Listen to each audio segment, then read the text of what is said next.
Sudah sejak dulu kelapa sawit menjadi bagian yang sulit dipisahkan dari kehidupan warga Indonesia.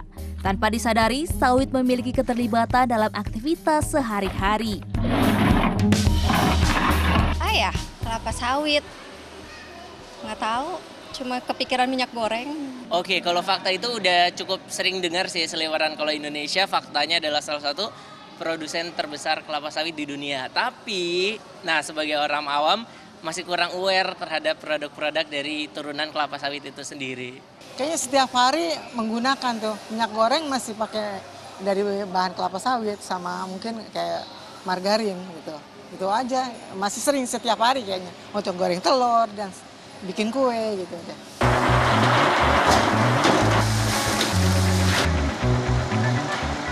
Minyak kelapa sawit yang dikenal sebagai crude palm oil atau CPO merupakan produk andalan tanah air yang bermanfaat dalam segala aspek. Mulai dari bahan baku kosmetik, pangan, pakan ternak, produk kebersihan hingga sumber biofuel dan biodiesel.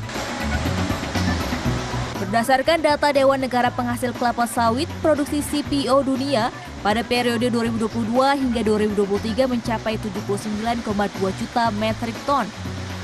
Dari jumlah tersebut, Indonesia merupakan produsen terbesar yang berkontribusi 58% atau setara 46,5 juta metrik ton ke total pasokan minyak sawit dunia.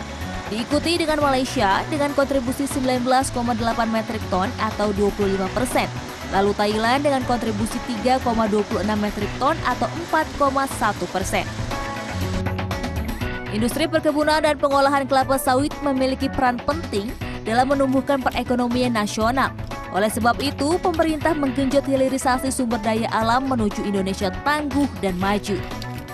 Pemerintah menilai hilirisasi berbagai sektor industri dapat membuat tanah air lebih berdaya saing dan mandiri. Jangan hanya berpikir hilirisasi ada di nikel, di tembaga. Di perikanan, pertanian, perkebunan memiliki potensi yang besar juga. Dan semua daerah memiliki ini semuanya. Aktivitas hilirisasi industri dapat meningkatkan nilai tambah bahan baku dalam negeri, menghasilkan devisa besar dari ekspor, menambah jumlah serapan tenaga kerja, bahkan menarik investasi masuk di tanah air. Menurut Kementerian Investasi Badan Koordinasi Penanaman Modal atau BKPM, total nilai realisasi investasi di sektor hilirisasi menembus 266 triliun rupiah pada Januari hingga September 2023. Untuk target realisasi investasi di sektor hilirisasi ini sekitar 25-30% Zal. Aku targetkan di situ. Karena di situ baru kita lihat bahwa ada tren fokus negara dalam membangun hilirisasi dan sekarang udah mencapai 25,3%. Investasi di sektor perkebunan, terutama industri minyak sawit atau CPO pada periode Januari hingga September 2023 mencapai 39,5 triliun rupiah. Sedangkan proyeksi dampak ekonomi hasil hilirisasi kelapa sawit bisa menciptakan nilai investasi sebesar 4,38 miliar dolar Amerika Serikat atau sekitar 67,81 triliun rupiah dalam periode 2023 hingga 2040. Peningkatan devisa diproyeksi mencapai 11,43 miliar dolar Amerika Serikat atau sekitar 176,97 triliun rupiah. Sedangkan industri kelapa sawit diperkirakan akan menyerap hingga 19.537 tenaga kerja dalam periode 2023 hingga 2040.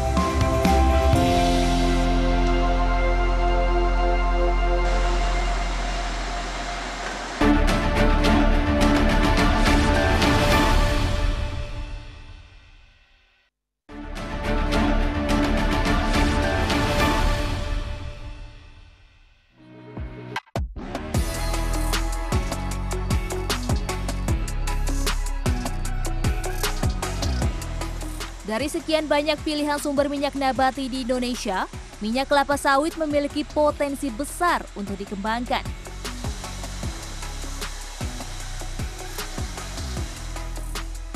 Oleokimia dan oleofood merupakan produk turunan minyak kelapa sawit yang digunakan untuk pembuatan produk-produk kosmetik hingga pangan.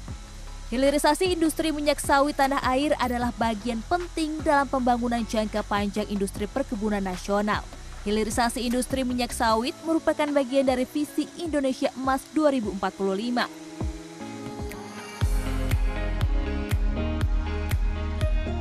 Hal ini bisa dicapai melalui hilirisasi CPO menjadi oleokimia dan oleopangan. Oleokimia merupakan produk turunan CPO menjadi bahan dasar produk-produk seperti sabun, kosmetik, deterjen, farmasi hingga bahan bakar alternatif untuk mesin diesel. Sedangkan oleopangan adalah produk turunan CPO menjadi produk pangan seperti minyak goreng, margarin, dan pengganti lemak coklat. Menurut Dekan Fakultas Ekonomi dan Bisnis Universitas Indonesia Teguh Dartanto, hilirisasi industri minyak sawit sangat memungkinkan untuk dilakukan di Indonesia. Teknologi untuk hilirisasi sawit itu bukan teknologi yang sangat-sangat very high tech ya. Artinya beda dengan semikonduktor atau apapun gitu. Menurut saya Indonesia mumpuni lah untuk melakukan hilirisasi itu.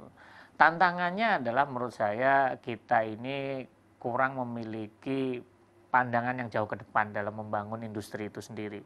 Karena membangun industri, pas CPO dan turunannya itu nggak bisa hanya setahun 2 tahun. Tetapi kita harus memikirkan sebuah ekosistem ya, ekosistem dari industri CPO itu sendiri. Memang paling enak ya, dari kelapa sawit jadi CPO diekspor, langsung jadi duit kan. Tetapi kan kita harus berpikir jangka panjang. Bagaimanapun kebutuhan produk-produk turunan itu semakin lama akan semakin membesar kan. Sehingga itu harus kita pikirkan, makanya kita harus step by step untuk membangun ekosistem dari industri sawit, CPO dan turunan-turunannya.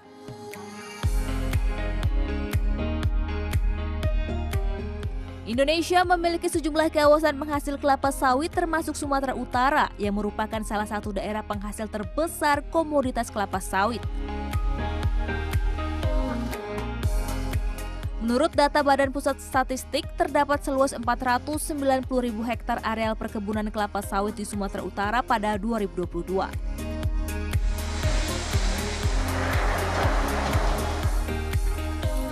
Hilirisasi di sektor perkebunan Sumatera Utara dapat menciptakan puluhan ribu lapangan kerja bagi warga Indonesia.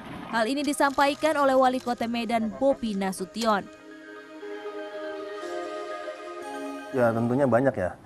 Di Sumatera Utara kalau nggak salah saya itu dampaknya sampai 700 ribuan, mulai dari perkebunannya sampai ke hilirisasinya tadi ya, itu hampir 700 ribuan pekerja diambil. Kita sebagai kota besar, salah satu kota besar di Indonesia, program hilirisasi ini ujung tombak bagi perekonomian. Bukan hanya di perkotaan sebenarnya, tapi efeknya kan di perkotaan sangat luar biasa. Kayak kami tadi saya sampaikan, kebun kami nggak ada. Pabrik kelapa sawit pengolahan menjadi CPO itu kita nggak ada. Justru pengolahan lanjutannya dari situ. Ini yang kita harapkan. Jadi hilirisasi yang semakin banyak opsinya saya ada pohon industrinya, ada pohon produk olahannya, sebagaimana kita tahu itu banyak sekali. Dan ini mungkin kalau diklasifikasikan hari ini di Kota Medan mungkin baru sedikit, hanya baru berapa persennya. Ketika hilirisasi ini digalakkan terus, akan semakin banyak opsi-opsi dan yang bisa diolah dari kelapa sawit, dari CPO, dan pengalinya itu sangat luar biasa.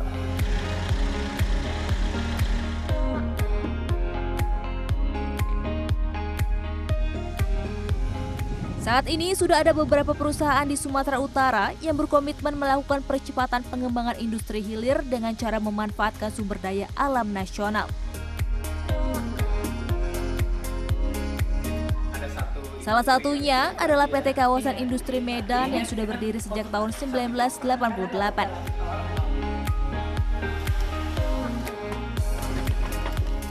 PT Kim mengandalkan potensi sumber daya alam yang ada di Sumatera Utara termasuk kelapa sawit dan turunannya seperti oleokimia dan oleopangan. CPO ini kan kalau kita lihat tuh bisa berbagai produk ya yang dihasilkan. Selain tadi minyak goreng, juga ada kita menyebutnya tuh noodle ya. Jadi kita mengolah seperti mie gitu, tapi itu digunakan untuk produk sabun, kosmetik dan lain sebagainya gitu.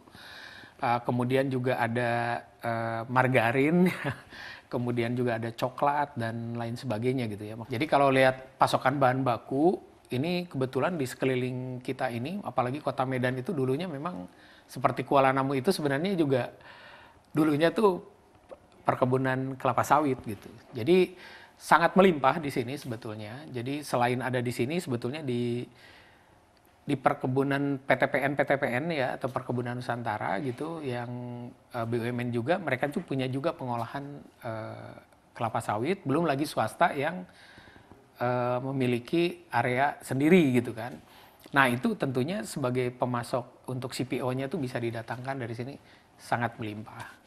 Jadi kalaupun misalnya kami kemarin kedatangan ada orang juga dari Malaysia ingin membuka di sini, itu salah satu tanda bahwa sources untuk bahan baku itu sangat mencukupi.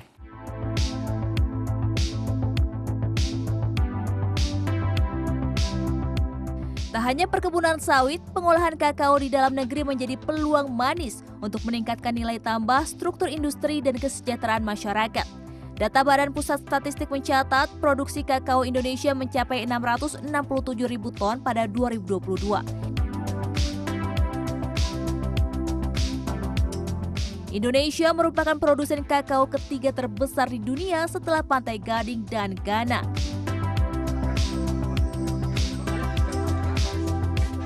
Salah satu pelaku industri kakao swasta adalah Pipiltin yang sudah berdiri sejak tahun 2013. Menurut co-founder Pipiltin, Tisa Aunila, biji coklat Indonesia merupakan salah satu yang terbaik di dunia dan digunakan untuk produk-produk premium di negara lain seperti Swiss dan Belgia. Namun belum dimanfaatkan di dalam negeri. Tapi melihat bahwa pada saat itu Indonesia itu nomor 3 di dunia untuk produsen biji coklat. Nomor 3 di dunia gitu.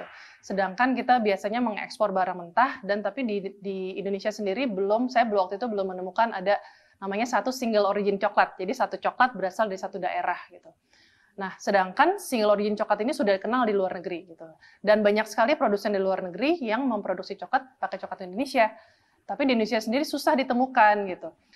Dengan kita melakukan hilirisasi, misalnya kita ekspor, kita udah ekspor ke Jepang sejak 7 tahun yang lalu. Jadi kita ekspornya barang jadi, ada value added. Jadi pemerintah juga diuntungkan gitu kan. Jadi semua pihak tuh diuntungkan, petaninya udah pasti diuntungkan karena menerima harga yang layak dan harga sesuai harga premium yang mereka jual, dan end consumer-nya menghargai mereka, kualitasnya tambah naik, kuantitasnya tambah naik, semua pihak diuntungkan bisa dibilang gitu.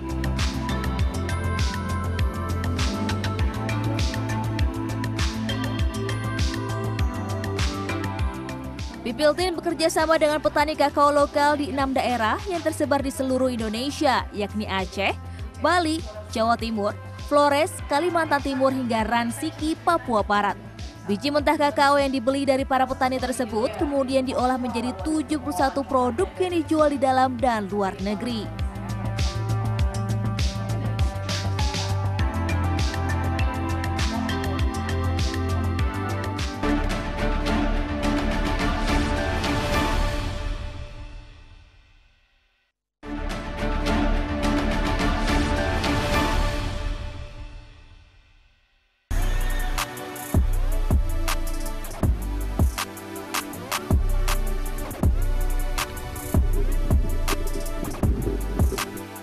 Indonesia merupakan negara kepulauan yang kaya sumber daya alam perikanan laut. Dengan garis pantai 81.000 km dan luas 3,1 juta km persegi, sumber daya perikanan laut memiliki potensi besar untuk dimanfaatkan secara maksimal oleh penduduk dan negara. Menurut data Kementerian Kelautan dan Perikanan, total produksi ikan tuna, cakalang, dan tongkol atau TCT Indonesia per 2021 mencapai 791.000 ton atau 15% dari total produksi TCT global. Dari jumlah produksi tersebut, ekspor Indonesia ke berbagai negara mencapai 174.000 ton, senilai 732,9 juta dolar Amerika Serikat atau sekitar 11,3 triliun rupiah per tahun. Ekspor TCT banyak dilakukan ke Amerika Serikat, Jepang, Thailand, Arab Saudi, dan Australia. Apa investasi yang sudah dilakukan? Sekarang yang sudah dilakukan oleh orang adalah bikin perusahaan penangkapan ikan. Mereka jual ikannya. Ke depan kita ingin bukan hanya menangkap ikannya, tetapi bagaimana mereka bisa mengolah ikan itu di Indonesia. Mulai paling gampang, mereka lakukan dulu membersihkan ikan, membuat filetnya gitu ya, sampai nanti dalam bentuk kemasan. Nah, itu yang ikan kita dorong, karena saat ini begitu kita masuk ke produk perikanan, itu masih banyak yang kita impor. Itu yang kita ke depan ingin kita dorong. Apa yang harus kita lakukan? Yang pertama adalah bagaimana kita bisa membuat infrastruktur yang lebih baik untuk penangkapan ikan ini. Karena begitu besarnya ya sumber daya yang kita punya, maka pelabuhan untuk khusus perikanan itu sebetulnya yang ingin dibangun pemerintah. Kemudian kita ingin juga membuat industri terintegrasi. Jadi nanti selain pelabuhan khusus perikanan itu, maka ada industri khusus pengolahan ikan. Data Kementerian Investasi BKPM mencatat, proyeksi dampak ekonomi dari hilirisasi produk perikanan TCT bisa mencapai 862 juta dolar Amerika Serikat atau sekitar 13,29 triliun rupiah selama periode 2023 hingga 2040. Sedangkan peningkatan devisa diproyeksi mencapai 6,84 juta dolar Amerika Serikat atau 105 miliar rupiah.